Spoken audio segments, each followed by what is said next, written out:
Dzień dobry. W tym odcinku czy i kiedy spadną ceny nieruchomości w Hiszpanii? Zapraszam.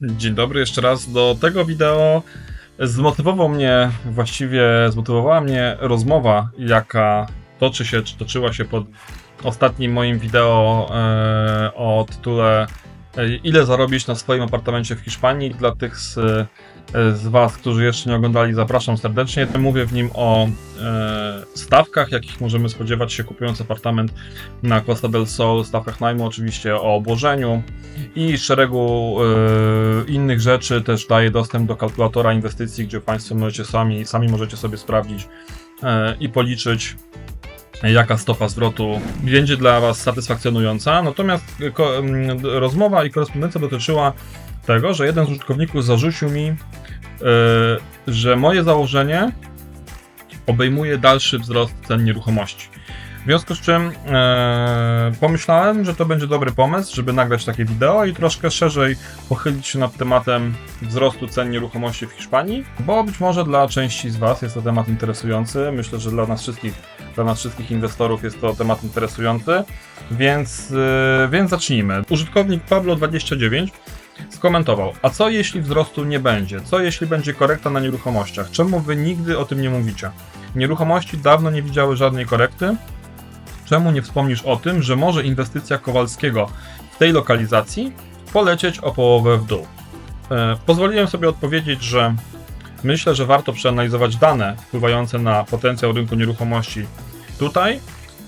Samo życzeniowe myślenie, że kiedyś musi spaść, nie wystarczy. Każdy by chciał kupować taniej i oczywiście, jeżeli boimy się spadków i boimy się podejmowania decyzji, jeżeli chodzi o inwestycje, to ja nikogo nie zachęcam do inwestowania. Nie kupujmy, czy nie kupujcie.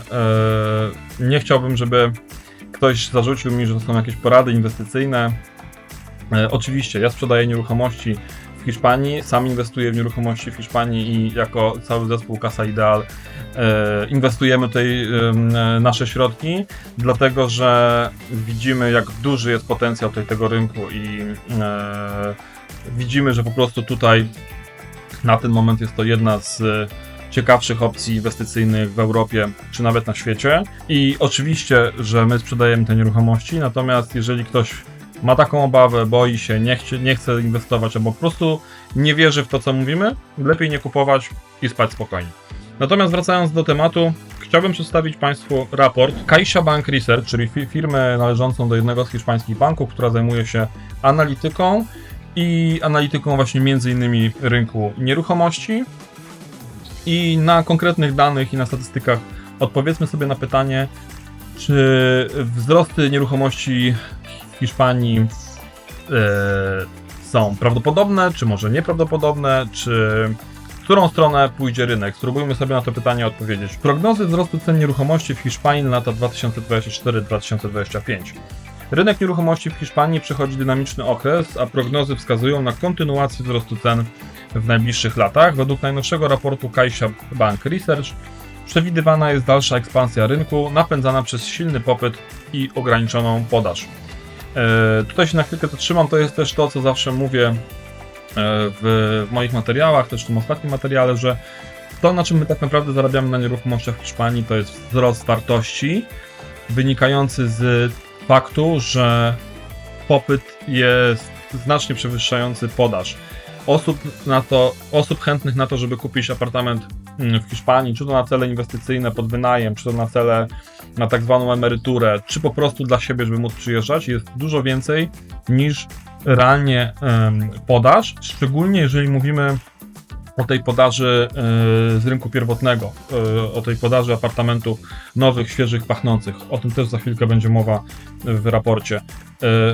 Tak jak powiedziałem, w chwili obecnej mamy niedobór apartamentów z rynku pierwotnego, w związku z czym naturalne jest to, że jeżeli czegoś brakuje, warto w to inwestować, bo siłą rzeczy te apartamenty będą wypychać mieszkania, które są 15-20-letnie z rynku, no bo nie oszukujmy się, popyt i my sami, osoby, które tutaj mieszkamy, czy przyjeżdżamy na wakacje, czy po prostu chcemy korzystać, dużo chętniej będziemy korzystać z apartamentów, które są nowe, świeżo pachnące, które mają piękne baseny, świetnie wyposażone siłownie i spa i tego typu rzeczy, niż z 20-letnich, często już niedodbanych apartamentów. Główne czynniki kształtujące rynek nieruchomości. Zdaniem ekspertów obecna sytuacja na rynku nieruchomości w Hiszpanii charakteryzuje się znaczną przewagą popytu nad podażą, co prowadzi do przyspieszenia wzrostu cen, zwłaszcza w segmencie nowych inwestycji mieszkaniowych. W 2023 roku rynek odnotował spadek liczby transakcji o 10% z powodu podwyżek stóp procentowych, ale w 2024 roku liczba sprzedanych mieszkań wróciła do poziomów znacznie przewyższających średnią sprzed pandemii.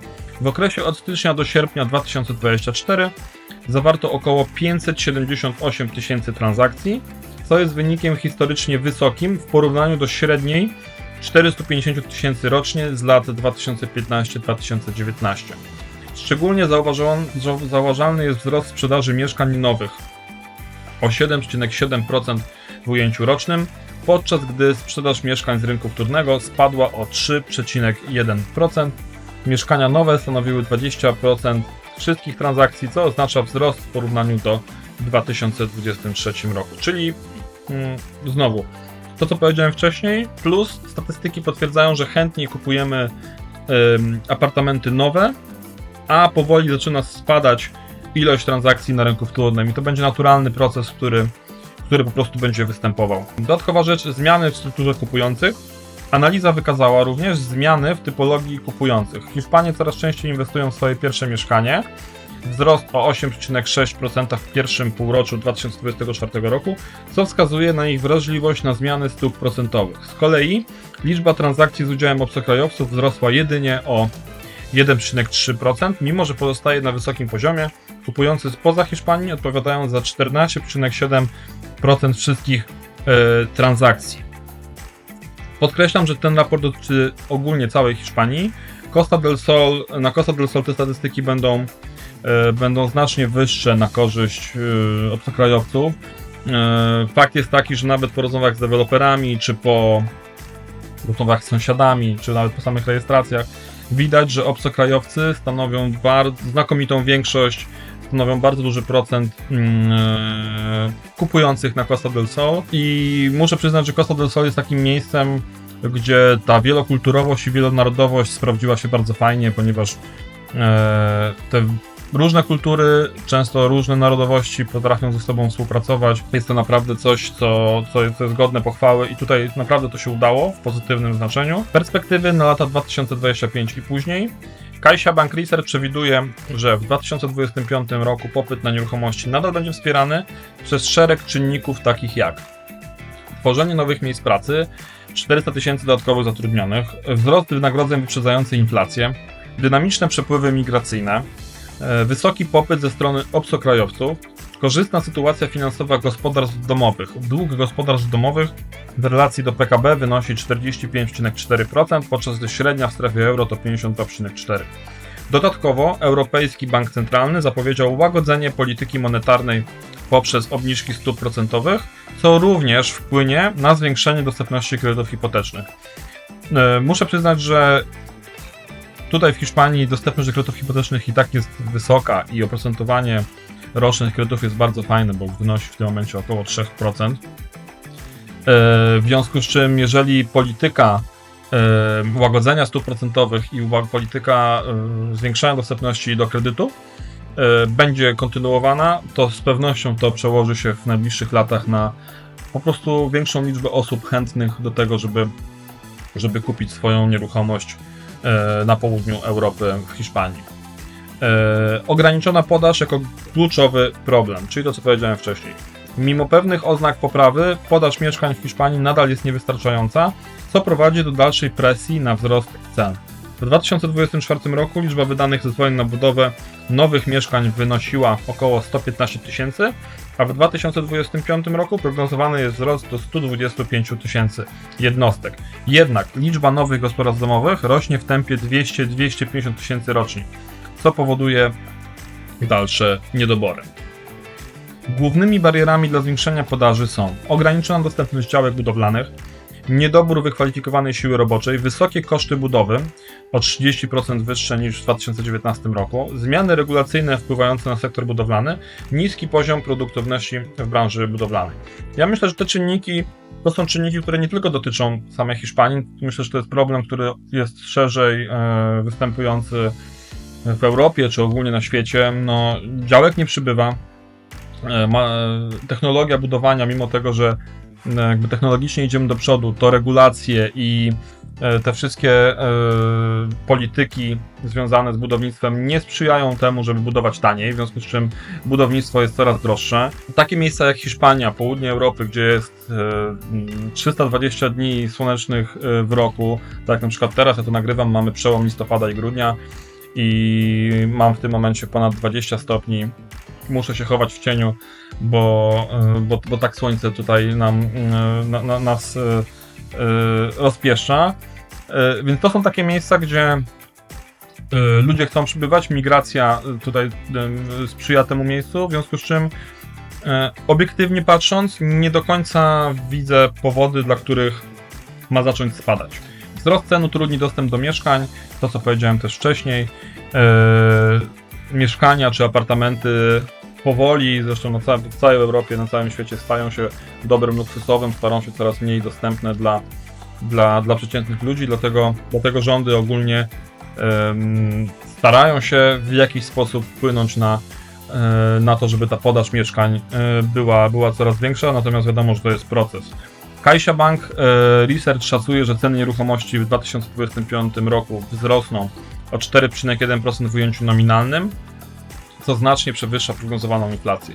Dla porównania w 2024 roku ceny wzrosły o 7,1%. Te dynamiczne wzrosty utrudniają dostęp do mieszkań dla wielu gospodarstw domowych, zarówno na rynku kupna, jak i wynajmu.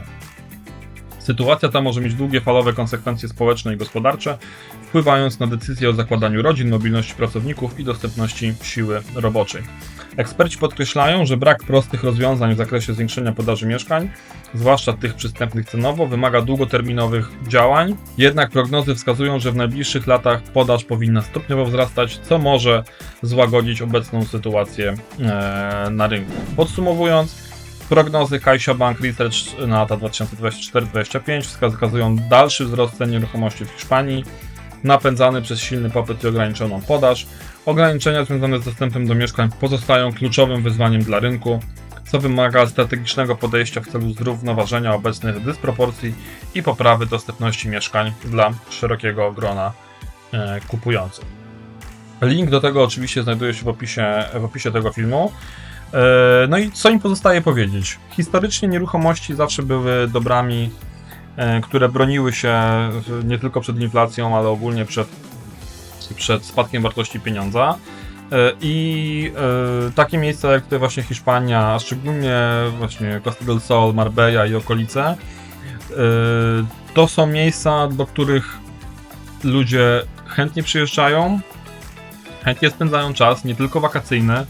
Też inny raport pokazuje, który niedawno czytałem, pokazuje, że coraz więcej osób decyduje się na to, żeby tutaj przenieść swoje ośrodki życiowe całkowicie.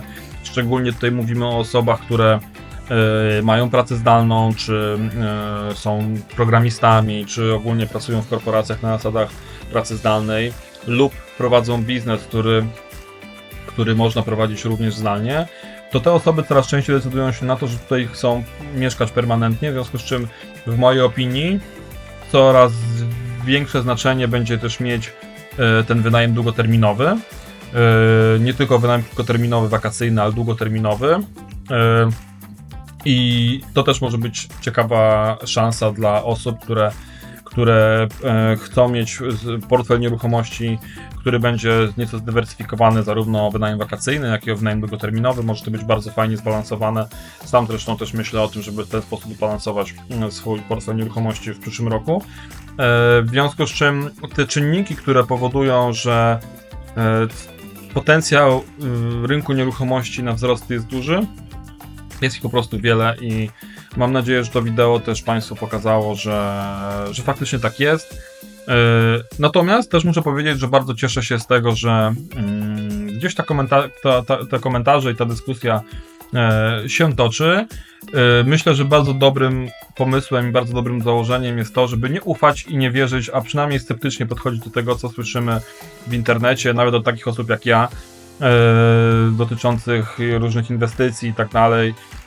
Warto jest samemu też zrobić research, warto jest porozmawiać, warto jest zweryfikować mnie i to, co mówię w innych źródłach i wówczas samemu podjąć decyzję dotyczącą tego, czy warto inwestować w nieruchomości na Costa del Sol w Hiszpanii, czy nie. Ja po ilości klientów, po naszych klientach i po rozmowach, które odbywamy i po tym też, jakie to są osoby tak naprawdę, że to są w większości nasi klienci są osoby bardzo zamożne i które raczej wiedzą, co robić z pieniędzmi, nie mają większych wątpliwości co do faktu i co do tego, że po prostu tutaj ten potencjał aktualnie jest bardzo duży, szczególnie jeżeli weźmiemy pod uwagę nieodgadnioną przyszłość konfliktu na Ukrainie, który toczy się koło naszych granic, więc nie dość, że mamy inwestycje, to jeszcze mamy zabezpieczenie dywersyfikacji naszego majątku. Sytuacja geopolityczna na świecie jest taka jaka jest. Myślę, że to ciekawe czasy przed nami, ciekawe czasy za nami, ale myślę, że ciekawe czasy przed nami również.